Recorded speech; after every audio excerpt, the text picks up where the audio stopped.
Assalamualaikum warahmatullahi wabarakatuh. Perkenalkan, nama saya Sri Deslahai dengan NIM 151420132 dari kelas 3E PGSD. Di video ini saya akan memaparkan materi mengenai macam-macam jaringan pada hewan dengan mata kuliah konsep dasar IPA SD. Dosen pengampu Ibu Gamar Abdullah SSI, MPD.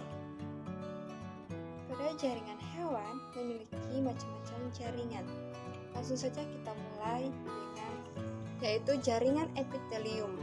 Jaringan epitelium adalah jaringan yang melapisi permukaan luar tubuh atau melapisi permukaan suatu rongga tubuh. Jaringan epitelium yang melapisi permukaan luar tubuh disebut epidermis, sedangkan jaringan epitelium yang membatasi permukaan suatu rongga tubuh disebut mesotelium. Sementara itu jaringan epitelium yang membatasi organ dalam disebut endotelium. Jaringan epitelium memiliki fungsi sebagai berikut. Yang pertama, transportasi, yaitu pengangkutan zat-zat antar jaringan dan rongga yang dipisahkan. Yang kedua, absorpsi, misalnya penyerapan sari-sari makanan pada usus halus. Yang ketiga, pelindung jaringan di bawahnya.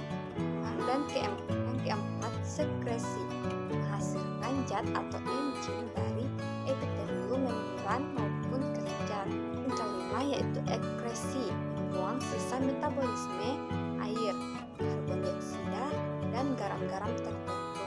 Yang keenam yaitu eksteroreseptor, menerima rangsang dari lingkungan.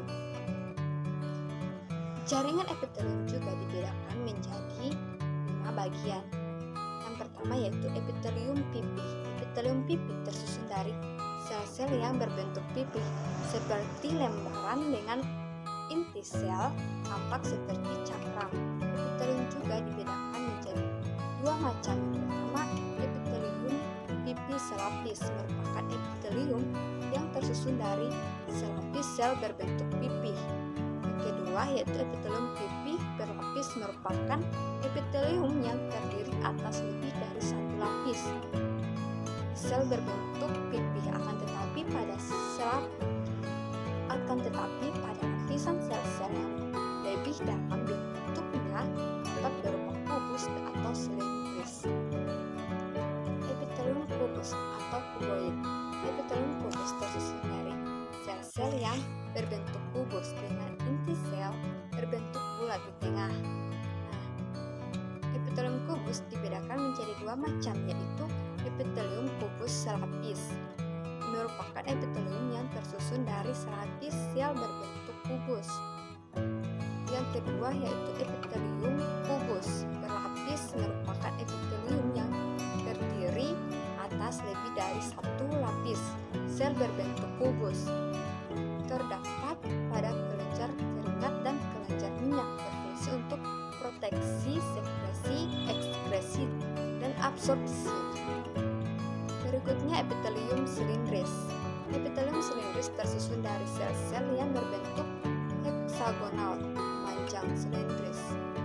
Inti sel dari epitelium ini berbentuk pipih memanjang berderet pada ketinggian yang sama dan letaknya lebih dekat ke permukaan basal.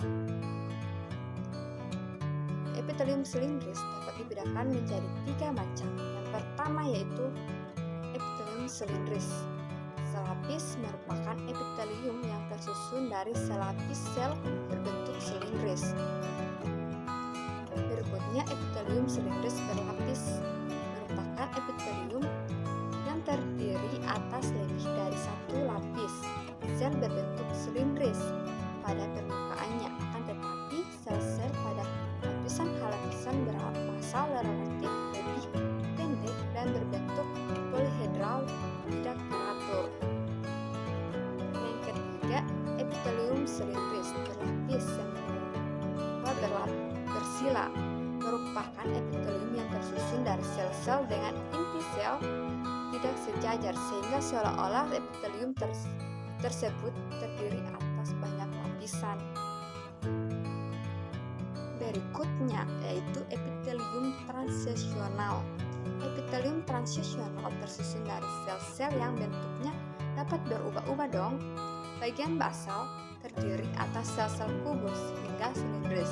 Bagian tengah terdiri atas sel kubus polihedral dan bagian permukaan dalam atau superfasial terdiri atas sel-sel yang berbentuk kubus hingga pipi. Perbedaan yang terakhir yaitu epitelium kelenjar. Epitelium kelenjar tersusun dari sel-sel epitelium khusus untuk sekresi zat yang diperlukan dalam proses fisiologi tubuh. Ada dua macam kelenjar yang pertama yaitu kelenjar eksokrin adalah kelenjar yang menyalurkan sekretnya ke seluruh permukaan tubuh atau disebut sekresi eksternal. Sedangkan kelenjar endokrin adalah kelenjar yang menyalurkan sekretnya langsung ke dalam pembuluh darah atau pembuluh limfa dan disebut dengan sekresi internal. Berikut adalah gambaran dari jaringan epitel. Pada jaringan hewan yang kedua yaitu jaringan ikat, jaringan tonal atau disebut jaringan penyambung. Jaringan ikat adalah jaringan yang berfungsi untuk mengikat atau menyongkok jaringan lain. Jaringan ikat berkembang dari jaringan mesenkim yang berasal dari lapisan embrional Pseudo. Jaringan ikat juga memiliki fungsi sebagai berikut. Yang pertama yaitu pengikat atau penyambung jaringan yang satu dengan jaringan yang lain. Yang kedua penyongkok dan pembentukan struktur tubuh. Yang ketiga yaitu pelindung suatu organ. Yang keempat yaitu penyimpanan energi. Yang kelima pengangkutan zat-zat dalam tubuh. Dan yang terakhir ketahanan tubuh terhadap serangan bibit penyakit. Misalnya jaringan ikat darah yang mengandung sel-sel darah putih penghasil antibodi. Jaringan ikat juga memiliki beberapa jaringan. Yang pertama yaitu jaringan ikat sejati yang dapat dibedakan menjadi dua bagian. Yang pertama yaitu jaringan ikat longgar. Jaringan ikat longgar memiliki ciri-ciri yaitu susunan serat-seratnya longgar dan memiliki banyak substansi dasar. Jaringan ikat dapat dibedakan menjadi beberapa macam. Yang pertama yaitu jaringan areolar, yang kedua jaringan lemak, yang ketiga yaitu jaringan mukosa, dan yang terakhir yaitu jaringan retikular. Yang kedua yaitu jaringan ikat padat. Jaringan ikat padat tersusun dari serat-serat yang berhimpitan padat dengan sedikit sel dan substansi dasar. Fungsi jaringan ikat padat adalah untuk menghubungkan suatu organ dengan organ yang lain. Jaringan ikat juga dapat dibedakan dua macam. Yang pertama yaitu jaringan ikat padat teratur dan yang kedua jaringan ikat padat tidak teratur. Yang berikutnya jaringan ikat cair.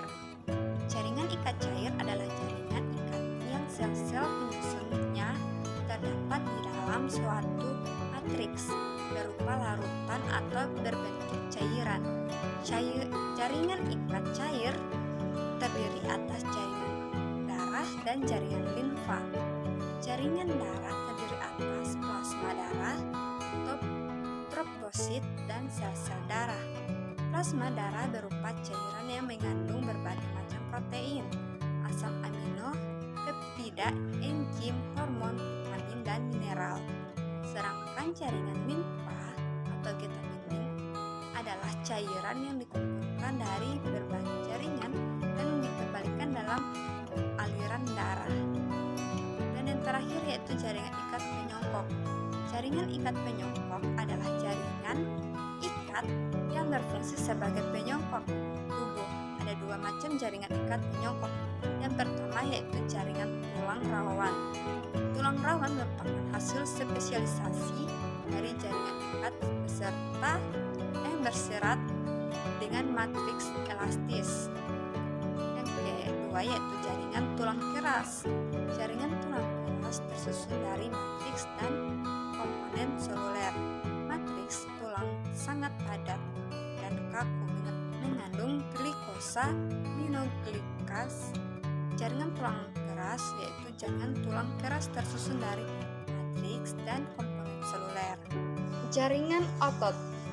Jaringan otot merupakan alat gerak aktif. Jaringan otot terdiri atas sel-sel otot atau serat-serat otot yang tersusun dalam berkas-berkas.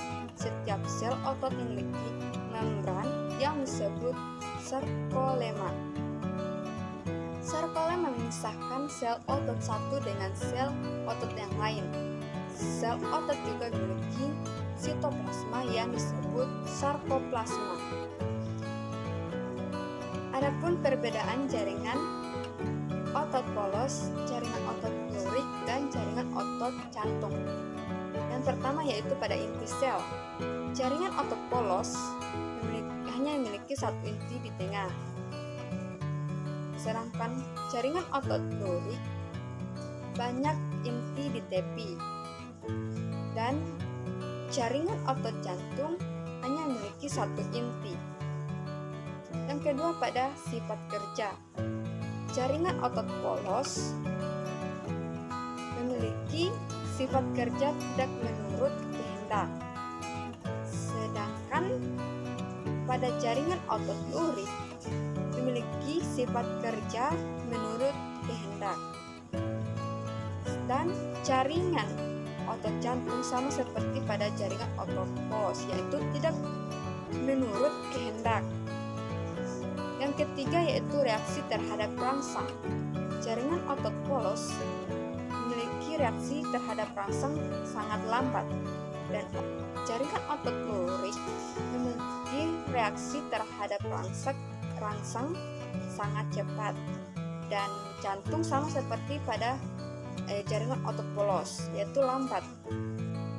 Letak dari jaringan otot polos yaitu dinding saluran tubuh pembuluh darah polos, sedangkan lurik pada rangka, dan jaringan otot jantung pada dinding jantung.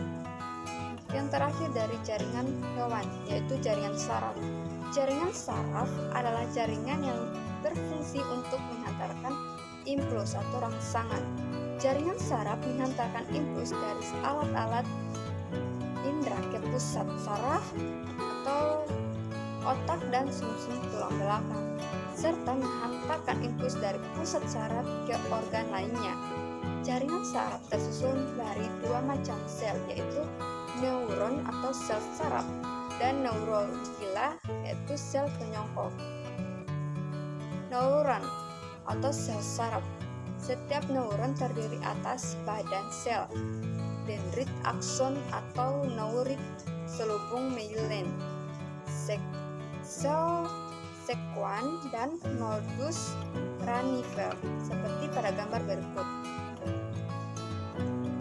Berdasarkan percabangan pada badan selnya, neuron dibagi menjadi tiga tipe. Yang pertama, neuron unipolar adalah neuron yang badan selnya hanya bercabang satu. Contohnya neuron pada hewan tingkat rendah. Yang kedua yaitu neuron bipolar, adalah neuron yang badan selnya bercabang dua, yaitu terdiri atas akson dan dendrit. Sel kedua cabang muncul dari dua ujung badan sel, contohnya neuron pada retina mata atau epitel olfaktor atau hidung, dan koklea atau telinga. Yang terakhir yaitu neuron multipolar, adalah neuron yang badan selnya memiliki banyak dendrit dan satu akson. Dendrit merupakan cabang yang pendek, sedangkan akson merupakan cabang yang panjang.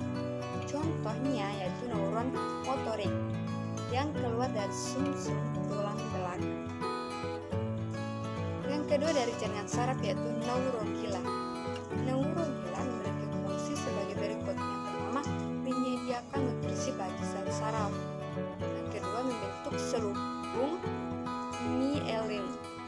pada sel saraf.